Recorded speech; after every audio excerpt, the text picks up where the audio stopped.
Sweety Anushka ప్రస్తుతం క్రిష్ జాగర్లమూడి డైరెక్షన్లో Ghaati cinema చేస్తుంది. 2020 నిశ్శబ్దం సినిమా చేసిన అనుష్క ఆ తర్వాత 3 ఏళ్లు టైం తీసుకుని 2023లో Miss Shetty Mr Polishetty cinema చేసింది. ఫ్యాన్స్ తనని మిస్ అవుతున్నారని తెలిసినా సరైన కథ దొరకట్లేదని అమ్మడు వెయిట్ చేసింది. ఇక ఫైనల్ గా స్వీటీ అనుష్క క్రిష్ డైరెక్షన్లో తెరకెక్కుతున్న ఘాటి సినిమా డిఫరెంట్ కథతో వస్తుంది. సినిమాలో ఆమెది చాలా పవర్ఫుల్ రోల్ అని తెలుస్తుంది. ఇప్పటికే సినిమా నుంచి రిలీజైన టీజర్ ఇంప్రెస్ చేయగా త్వరలో మరో ప్రమోషనల్ వీడియోని కూడా రిలీజ్ చేయాలని చూస్తున్నారు.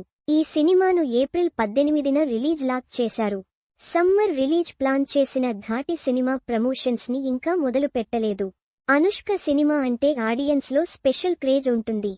అయితే ఘాటి రిలీజ్ నెక్స్ట్ మంత్ ఉన్నా కూడా ఇంకా ప్రమోషన్స్ మొదలు పెట్టలేదు. ఇంతకీ సినిమా అనుకున్న టైంకి వస్తుందా, ఇది కూడా లేట్ అవుతుందా అన్నది తెలియాల్సి ఉంది.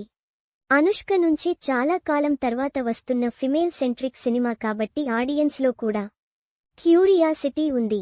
అంతకు ముందు అరుంధతి, రుద్రమదేవి, భాగమతి సినిమాలతో అలరించిన అనుష్క ఘాటితో కూడా మరోసారి తన సత్తా చాటాలని చూస్తుంది.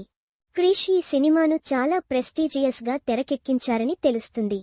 ఫస్ట్ లుక్ టీజర్ తోనే ఘాటి ఎలా ఉంటుందో శాంపిల్ చూపించగా సినిమా స్వీటీ ఫ్యాన్స్ కి సూపర్ జోష్ అందిస్తుందని అంటున్నారు. అనుష్కని స్క్రీన్ మీద మిస్ అవుతున్న ఆడియన్స్ అందరికీ ఘాటి ఫుల్ మీల్స్ పెట్టేస్తుందని అంటున్నారు. UV creations, first frame entertainments కలిసి నిర్మిస్తున్న ఈ ఘాటి సినిమా ప్రమోషన్స్ మొదలు పెడితే కానీ అనుష్క ఫ్యాన్స్ లో ఉత్సాహం రెట్టింపు అవుతుందని చెప్పొచ్చు. అనుష్క మాత్రం ఈ సినిమా మీద చాలా కాన్ఫిడెంట్ గా ఉన్నట్టు తెలుస్తుంది. క్రిష్ డైరెక్షన్లో ఆల్రెడీ వేదం సినిమాలో నటించిన అనుష్క ఈ ఘాటితో మరోసారి తన టాలెంట్ ఏంటో చూపిస్తుందని చెబుతున్నారు.